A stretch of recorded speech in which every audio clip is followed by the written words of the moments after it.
देश के लोगों के लिए राहत की बड़ी खबर। हड़ताल पर गए ट्रक ड्राइवर लौटेंगे काम पर। सरकार के साथ all India motor transport Congress की हुई बैठक। गृह सचिव अजय भल्ला के साथ all India motor transport Congress के साथ की बैठक में हुई सुलह। अभी लागू नहीं होगा 10 साल की सजा वाला नया कानून। गृह सचिव अजय भल्ला ने कहा, all India motor transport Congress से 10 साल की सजा वाले कानून पर चर्चा हुई। यह कानून अभी लागू नहीं हुआ है, चर्चा के बाद ही लागू करने की कही बात।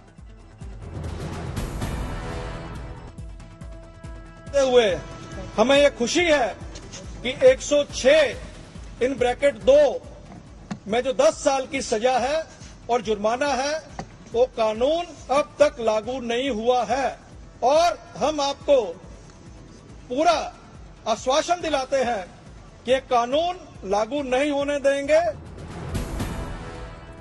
1 जनवरी से ड्राइवरों की हड़ताल के चलते कई जगहों पर हालात बिगड़ गए थे। डीजल और पेट्रोल के लिए मारामारी मची थी। जरूरी सामानों की सप्लाई पर भी इसका असर पड़ा था। रामलला की प्राण प्रतिष्ठा से पहले अयोध्या से आई शानदार तस्वीरें। शुरू हुई इको फ्रेंडली गोल्फ कार्ट सेवा। अयोध्या की सड़कों पर दौड़ती नजर आई गोल्फ कार। मंदिर के आसपास के इलाकों को पॉल्यूशन फ्री रखने में मिलेगी मदद।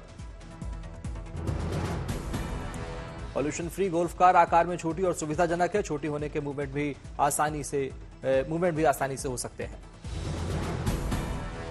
अयोध्या में जीरो कार्बन एमिशन वाली ईवी प्लस परिवहन पर योगी सरकार का फोकस। अयोध्या विकास प्राधिकरण ने प्राइवेट पार्टनरशिप के तहत 15 4 पहिया टाटा टिगोर ई वाहनों को चलाने की अनुमति दी। लखनऊ से अयोध्या के बीच भी ई वाहनों के जरिए श्रद्धालु और पर्यटक कर सकेंगे यात्रा। दोनों शहरों के बीच शुरू हुई ई परिवहन सेवा। देश का नया टूरिस्ट हब बनने जा रहा अयोध्या। गोवा उत्तराखंड से ज्यादा अयोध्या में जमीन की बढ़ी डिमांड। अयोध्या में 100% से ज्यादा बढ़ी जमीन की कीमत। लखनऊ की शिवानी रामलला को अर्पित करेंगे 3 लाख से ज्यादा मोतियों की माला। हर मोतियों पर लिखा है राम। 22 जनवरी को अयोध्या में होने वाले प्राण प्रतिष्ठा समारोह के लिए राम भक्तों की टोलियां लोगों को घर घर जाकर निमंत्रण दे रही है। घर में दीपोत्सव मनाने की अपील भी जारी। दिल्ली में कई मंदिरों में राम मंदिर में होने वाले प्राण प्रतिष्ठा समारोह के लिए भगवान को दिया न्योता। ढोल नगाड़ों के साथ झूमते लोगों के साथ दिखा उत्साह। प्राण प्रतिष्ठा समारोह से पहले भगवान राम की मूर्ति की दुनिया भर में बढ़ी डिमांड। कई देशों से आ रहे मूर्तियों के ऑर्डर। 22 जनवरी को प्राण प्रतिष्ठा के कार्यक्रम के लिए दिल्ली और गाजियाबाद के हवाई अड्डे से उड़ेंगे प्लेन। हिंडन एयरपोर्ट से शुरू हो जाएगी करीब 80 सीटर फ्लाइट्स। अयोध्या के अलावा लखनऊ और प्रयागराज के रूट के लिए भी उड़ेंगी फ्लाइटें। किस कंपनी को मिलेगी सेवा, इस पर चल रहा मंथन। मानेसर में तैयार की जा रही अयोध्या में सरयू किनारे लगने वाली भगवान राम की विश्राम करती हुई डमी मूर्ति। भगवान राम की मूर्ति का निर्माण है पायलट प्रोजेक्ट। नरेश कुमावत को सौंपा गया मूर्ति निर्माण का जिम्मा। 823 फीट ऊंची प्रतिमा का करना है निर्माण। मूर्ति के निर्माण के लिए 3D एनिमेशन मशीन और कंप्यूटर की ली जा रही सहायता। हर पहलू पर हो रहा अध्ययन। 2 से 3 साल में बनकर तैयार होगी प्रतिमा। अयोध्या में भरत कुंड को सजाने संवारने का काम हुआ तेज। योगी सरकार ने 50 करोड़ रुपए का बजट प्रशासन को कुंड की साज सज्जा के लिए आवंटित किया। भरत कुंड का है ऐतिहासिक महत्व। भगवान श्री राम के वनवास के दौरान उनके अनुज भरत ने यहीं 14 साल तपस्या की थी। प्राण प्रतिष्ठा के लिए हवन कुंड निर्माण के लिए विशेषज्ञों की टीम काशी से हुई रवाना। 2 मंडपों में कुल 9 हवन कुंड शास्त्रीय विधि से बनाए जाएंगे। 8 से 9 दिन में हवन कुंड बनकर हो जाएंगे तैयार। हर कुंड में 3-3 सीढ़ियां होंगी और इसकी लंबाई, चौड़ाई और गहराई 25.5 इंच की होगी।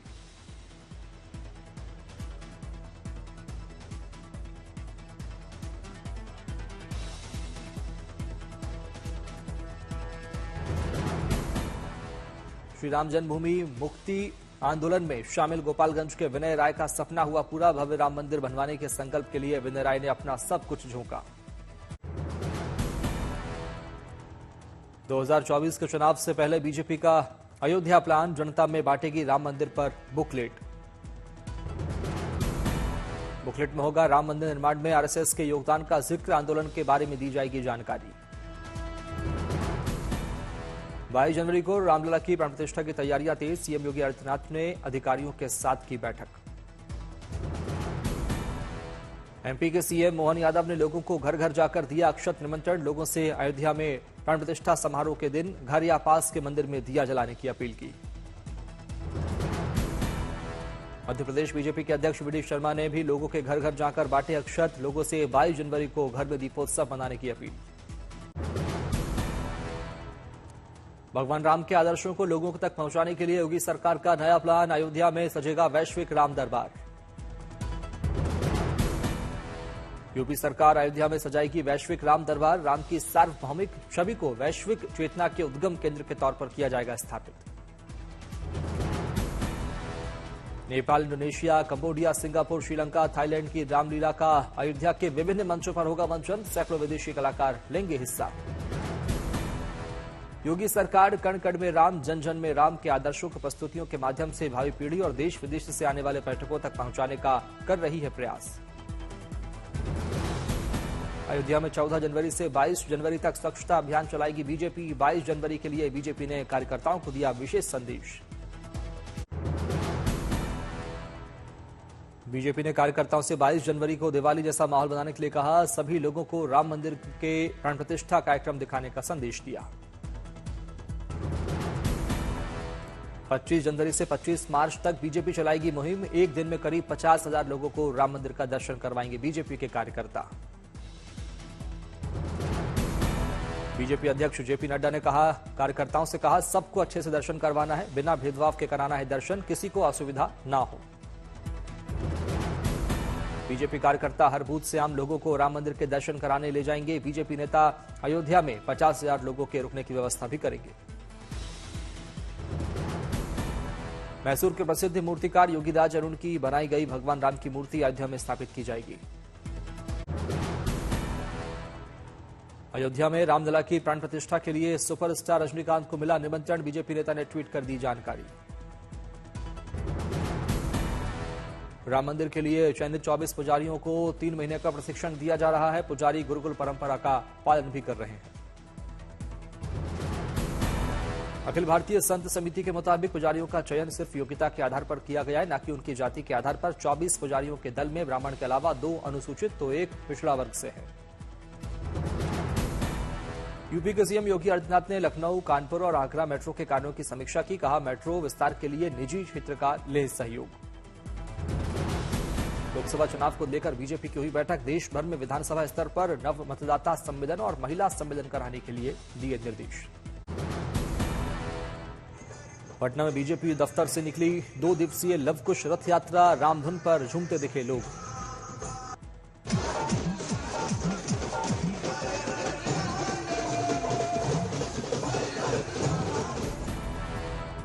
रामलला की प्राण प्रतिष्ठा के कार्यक्रम पर सियासत जारी, अखिलेश बोले भगवान राम के कार्यक्रम में बीजेपी को नहीं करना चाहिए हस्तक्षेप।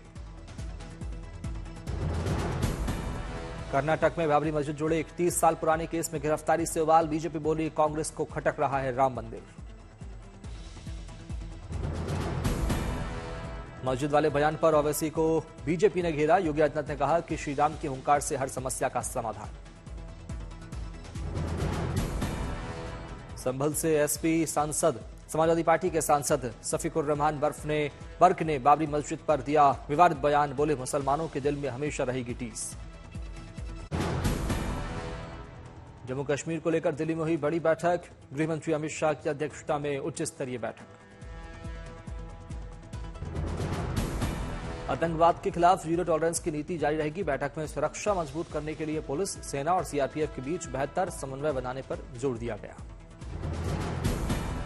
बैठक में गृहमंत्री शाह ने जम्मू कश्मीर में आतंकवाद के खात्मे के लिए सुरक्षा एजेंसियों के एरिया डोमिनेशन प्लान की समीक्षा भी की। गृहमंत्री ने स्थानीय खुफिया नेटवर्क को मजबूत करने की जरूरत पर बल दिया, आतंकी और घुसपैठ की घटनाओं में आई कमी के लिए सुरक्षा एजेंसियों की कोशिशों को सराहा।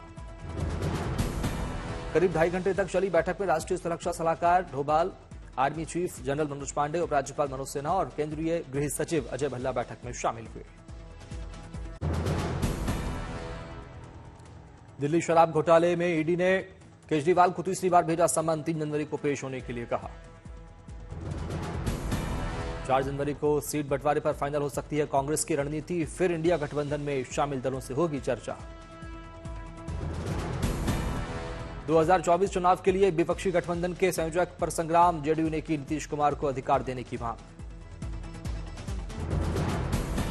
नीतीश कुमार पर गिरिराज सिंह का हमला, कहा लालू यादव के मकड़ जाल में फंसे नीतीश, आरजेडी का तेजस्वी को सीएम बनाने का प्लान।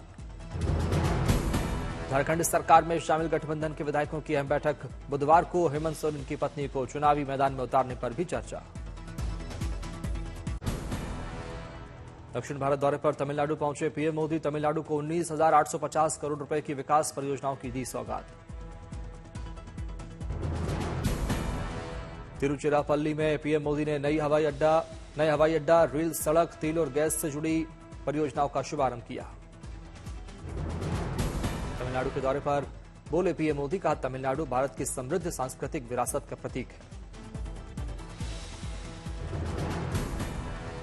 पीएम मोदी ने कहा विकसित भारत में आर्थिक सांस्कृतिक दोनों पहलू जरूरी, आने वाले 25 साल देश को विकसित बनाना है। तमिलनाडु के सीएम एम.के. स्टालिन ने पीएम मोदी से किया आग्रह, कहा भारी बारिश के कारण तमिलनाडु को भारी नुकसान हुआ है, इसे गंभीर राष्ट्रीय आपदा घोषित करें और राहत प्रदान किया जाए। भारतीदासन विश्वविद्यालय के 38वें दीक्षांत समारोह में शामिल हुए पीएम मोदी, मेधावी छात्रों को किया सम्मानित।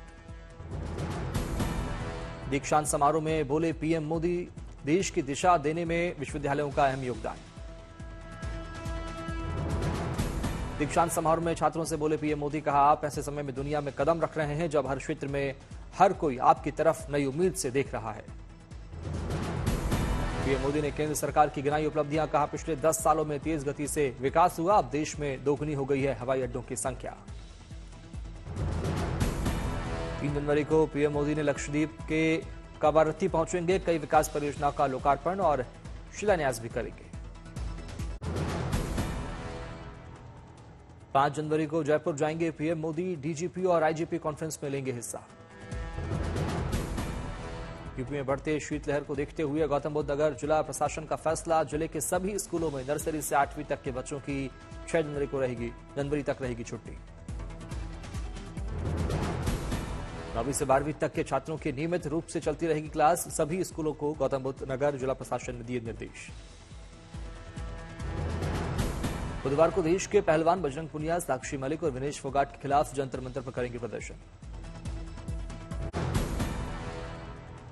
जमशेदपुर में मदरसा फजूल उलूम के बच्चों ने सड़क जागरूकता के लिए निकाली रैली, लोगों से हेलमेट पहनकर बाइक चलाने का किया आग्रह। केदारनाथ में ओमकारेश्वर मंदिर में उमड़ा श्रद्धालुओं का सैलाब, मान्यता है कि ओमकारेश्वर धाम के दर्शन से होता है पंच केदार के दर्शनों का लाभ। यूपी के जेल मंत्री धर्मवीर प्रजापति ने सहारनपुर जेल का किया दौरा, बंदियों को भेंट किए कंबल और सुंदरकांड की पुस्तक। गुरुग्राम में एनजीओ कैनविन फाउंडेशन ने अपने 5वीं क्लिनिक का किया शुभारंभ, गरीबों को बेहतर इलाज मुहैया करवाएगी क्लिनिक। ईटानगर में विकसित भारत जागरूक यात्रा का हुआ आयोजन, ईटानगर के डिप्टी कमिश्नर ने दिखाई यात्रा को हरी झंडी। मनाली में 5 दिवसीय विंटर कार्निवाल का हुआ आगाज, पर्यटन और लोक संस्कृति का अनूठा संगम है विंटर कार्निवाल। कार्निवाल में कई राज्यों की संस्कृति की दिखती झलक, कई राज्यों के कलाकारों ने किया लोक नृत्य। कार्निवाल में देवी देवताओं की वेशभूषा में नजर आए बच्चे, महिलाएं पारंपरिक परिधानों में करती है नृत्य। प्रयागराज में जोर शोर से चल रही माघ मेले की तैयारी, मेला स्थल पर लगाए जा रहे टेंट। तिरुचिरापल्ली में पीएम मोदी ने स्कूली बच्चों से की मुलाकात, बच्चों के तमिल थाई सांग गाने के लिए दी बधाई। अमृतसर की दाना मंडी में किसानों की महारैली, रैली में बड़ी संख्या में जुटे पंजाब और हरियाणा के किसान। हुगली में पुलिस कमिश्नर ने नए थाना का किया उद्घाटन, कहा घर बैठे नागरिकों को मिलेगी पुलिस की सेवा। दिल्ली में गणतंत्र दिवस की तैयारियां तेज, कर्तव्य पथ पर जोश और उत्साह के साथ गणतंत्र दिवस की परेड की हो रही रिहर्सल। अर्थव्यवस्था के मोर्चे पर देश के लिए शानदार खबर, दिसंबर माह में 1,64,882 करोड़ रहा जीएसटी कलेक्शन। 9 महीने में 7वीं बार कलेक्शन 1,64,00,000 लाख करोड़ के पार, अप्रैल से दिसंबर में 12% बढ़ा जीएसटी कलेक्शन।